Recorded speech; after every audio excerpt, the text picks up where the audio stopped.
이번엔 세종과고 2020학년도 소집면접 기출문제 분석과 2021학년도 지원 전략에 대해서 알아보도록 하겠습니다.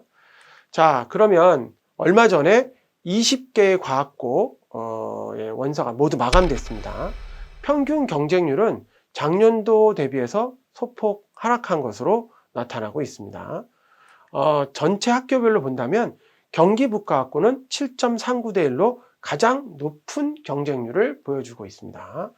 뒤이어서 한성과학고는 3.83대 1, 대전동신과학고는 3.54대 1, 이번에 소개할 세종과학고는 3.49대 1을 나타내고 있습니다. 아마 이번에 경기북과학고가 전체 과학고 중에 가장 높은 경쟁률을 보인 이유는 경기 지역에 과학고가 하나밖에 없죠. 인구는 굉장히 많은데 하나밖에 없기 때문에 아마 그래서 경쟁률이 가장 높은 것이라고 생각되어지고 있습니다. 반면에 60명을 모집하는 강원과학고는 실제 경쟁률이 2대 1로 전국 과학고 중에 가장 낮은 경쟁률을 보여주고 있습니다. 전체 과학고의 경쟁률을 한번 살펴보면 2021학년도 전체 학교 경쟁률은 3.18대 1로 작년도 대비해서 작년 3.52대 1에 대비해 소폭 하락한 것으로 보여지고 있습니다. 이번에 소개할 세종과학고의 전형별 경쟁률을 알아보도록 하겠습니다. 세종과학고 전형별 경쟁률은 일반 전형 경쟁률이 128명 정원에 494명으로 3.86대 1이었고 전년도 3.91대 1에 비하여 소폭 하락했죠. 사회통합 전형은 32명 정원에 64명이 지원해 2.0대 1로 전년도 1.06대 1에 비하여 오히려 2배 올라갔네요. 따라서 세종과학고에 지원한 학생들은 일반 전형에 지원한 학생들은 오히려 경쟁률에 비해서는 유리해졌고 사회통합 전형에 지원한 학생들은 경쟁률 대비해서 오히려 불리해진 거다라고 할 수 있는 부분이었습니다. 자, 원서 접수가 1단계로 이렇게 마감이 됐는데요. 1단계 마감이 되면은 출석 면담을 하게 됩니다.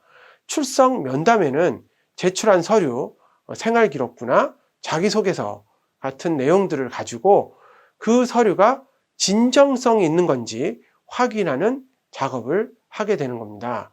그것을 확인하기 때문에 학생부나 자기소개서 내용을 꼼꼼히 잘 살펴서 대비를 하셔야 됩니다. 이렇게 1단계 서류를 마치게 되면 그 중에 1.5배수 학생들을 뽑아서 2단계 소집 면접을 보게 되는데 이름이 소집 면접이라고 봐서 면접일 것으로 생각하는 학생들이 많은데요. 사실은 그게 아니라 수학과 과학의 역량을 묻는 지필 형태의 시험을 보게 됩니다. 그래서 종전에 기출문제를 잘 참고하고 예상 문제를 만들어서 대비해야 실전에 도움이 된다고 할 수 있겠습니다. 그러면 이번에 소집 면접 문제 중에서 작년에 나왔던 문제죠. 작년에 나왔던 문제들은 세종과학고 홈페이지에 가면 모든 문제들이 잘 수록되어 있습니다. 2020학년도 외에도 2019학년, 2018학년도 문제도 모두 잘 수록이 되어 있기 때문에 그 문제를 다운받아서 보시면 문제를 전체를 확인할 수 있습니다. 오늘은 그 영역 중에 수학 영역의 문제와 인성 영역 문제의 일부를 소개하도록 하겠습니다. 수학 영역 문제는 총 4문제가 출제가 됐고요. 한번 문제를 보도록 하겠습니다. 자, 수학 영역 문제입니다. 1번, 책상 위에 정육면체 모양의 투명한 용기가 있다. 부피가 부인 일정량의 물을 넣고 밀폐한 후 한 모서리를 책상에 고정한 채 용기를 들어 올리면서 책상에 닿을 때까지 매우 천천히 움직인다. 중요한 거는 매우 천천히 움직이기 때문에 출렁거리거나 표면 장력을 나타내지 않는다라고 생각하는 부분이죠. 문제 1번부터 읽어보겠습니다. 옆면에 나타나는 물의 모양의 평면 도형이다. 관찰할 수 있는 평면 도형을 순서대로 말해라 라고 하는 거죠. 처음에는 직사각형 모양이겠죠. 움직임에 따라서 등변 사다리꼴이 되거나 삼각형이나 오각형 모양이 되고 결국에는 다시 직사각형 모양이 될 겁니다. 이 부분을 순서대로 말을 해봐라 라고 하는 부분이 되겠습니다. 자, 두 번째 문제 보겠습니다. 평면 도형의 넓이를 구할 수 있는 방법을 설명하시오입니다. 부피가 일정하기 때문에, 그리고 높이도 일정하죠. 평면 도형의 넓이가 변할 수는 없겠죠. 그 방법을 설명하는 문제입니다.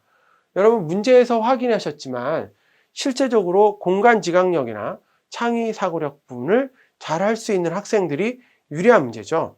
경시를 엄청나게 했거나 선행을 엄청나게 한 학생이 결코 유리한 문제는 아닌 것으로 분석되어지고 있습니다. 자, 다음 두 번째 문제를 보겠습니다. 문제를 보시면 직각삼각형 모양의 정원이 있습니다. 정원 안에 분수대는 물이 정원 바깥으로 나가지 않으면서 최대한 멀리 뿜어지도록 삼각형의 내심에 설치되어 있습니다.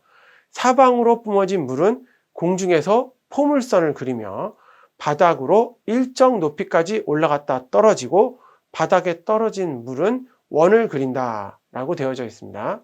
이 원은 내접원이겠죠. 그리고 포물선을 그린다는 것은 2차 함수 곡선을 그린다는 내용이겠죠. 자, 문제 1번을 보겠습니다. 키가 땡땡인 사람이 물이 그리는 원 내부에 있을 때 물에 맞지 않으면서 똑바로 서 있을 수 있는 부분의 모양을 말하고 알 수 있는 사실을 설명하시오. 자, 그림에서 보시다시피 2차 함수 곡선 모양을 그리고 있고 안쪽에 서 있으려면 직사각형 모양을 그리고 있는 것을 알 수가 있었습니다. 이렇게 사실을 말하면 되는 문제고요. 2차 함수의 활용 문제라고 할 수가 있겠습니다. 자, 다음 두 번째 문제 보겠습니다. 직각삼각형 ABC와 자연수의 눈금만 있는 자가 있다. 이를 이용해서 각 A의 이등분선을 그리는 방법을 말하시오라고 되어 있습니다. 자, 그림에서 보시면 작도 문제인 걸 확인할 수 있겠죠. 밑변이나 빗변을 조금 더 연장해서 그리고 각의 이등분선이니까 각의 이등분 성질에 따라서 높이를 이제 나눠주는 방법과 삼각형 내부에 합동인 삼각형을 그려서 각 A를 이등분하는 방법을 그릴 수 있는 작도 문제라고 할 수가 있겠습니다. 자, 문제 두 가지 문제 살펴봤지만 실제적으로 사고력 부분을 많이 요하는 문제가 출제된 것을 확인할 수 있었습니다. 자, 다음으로는 인성 문제를 보도록 하겠습니다. 문제 한번 보시죠. 자, 다음과 같은 성향의 친구와 함께 모든 과제를 한다면 지원자는 어떤 노력을 할 것인가 라고 써져 있습니다. 자, 지원 학생 3명을 보겠습니다. A. 나는 과제가 주어지면 빨리 해결하는 것이 마음 편해. 해야 할 일을 빠르게 수행하고 남은 시간에 다른 일을 하는 것이 효율적이라고 생각해 라고 했습니다. 학생 B. 나는 시간이 걸리더라도 꼼꼼히 하는 것이 좋아. 사람들이 나보고 느리다고 하지만 그만큼 정확하게 일을 수행한다는 자부심이 있어 라고 되어 있네요. 학생 C 보겠습니다. 나는 제출일이 닥칠 때까지 기다렸다가 아슬아슬하게 과제를 수행하는 것이 좋아. 어차피 과제는 완성해야 되고 마음이 급해야 초인적인 힘을 발휘해 라고 말했습니다. 자, 여기서 보면 A는 좋은 학생이고 C는 나쁜 학생이고 B는 보통 학생이고 이렇게 학생을 평가하라는 얘기가 아니죠. 지원자가 어떤 노력을 할 것인가 합니다. 이런 학생들과 모여서 과제를 한다면 어떤 노력을 본인이 할 것인가에 대한 문제 해결력을 보는 문제라고 할 수가 있겠습니다. 인성에서도 그냥 좋은 말만 쓰면 되는 게 아니라 어떻게 문제를 해결할 것인가를 보는 문제들이 현재 과학고에서 출제되어지고 있습니다. 여러분, 이번에 2021학년도 소집 면접을 대비하기 위해서는 실제 기출되었던 문제 3년치가 아니라 훨씬 더 많은 것이 있다면 그 문제들을 모두 풀어보는 것이 가장 중요한 겁니다. 그리고 다음 두 번째로 중요한 거는 그런 문제를 바탕으로 예상 문제를 만들어 보는 겁니다. 예상 문제를 만들어 보고 꼭 그것도 마찬가지로 같이 풀어봐야 되고요. 그리고 실제 이거 외에도 창의 사고력이나 공간 지각력을 기를 수 있는 문제들을 여러 번 반복해서 해야 실제 소집 면접에서 대비할 수가 있습니다. 마지막으로 해드릴 수 있는 말은, 마지막도 면접은 면접이기 때문에 생활 기록부나 자기소개서도 꼭 한번 읽어보고 가는 거를 꼭 추천해 드리고 싶습니다. 여러분, 최선을 다한다면 좋은 성과가 있을 것이라고 확신합니다. 그럼 여기까지 마치도록 하겠습니다.